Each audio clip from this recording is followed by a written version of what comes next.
Yo, what's up guys? It's me, Chef Nell Sazon, and today I'm making parsnip puree. This recipe includes heavy whipping cream, salt, black pepper, parsnips, and butter. First, let's wash, peel, and karate chop our parsnips.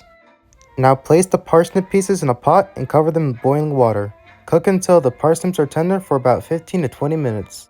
Once our parsnips have been cooked, add them to a blender. Add a tablespoon of butter and 1/4 cup of heavy whipping cream. And blend until smooth. If the puree is too thick, you can add a little bit more cream.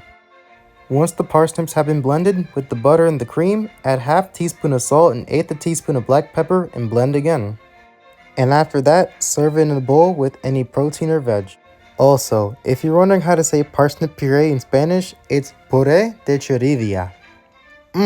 I can't wait to chow down. I got my parsnip puree with a pork chop as my protein. I'm gonna try it now and I won't cap.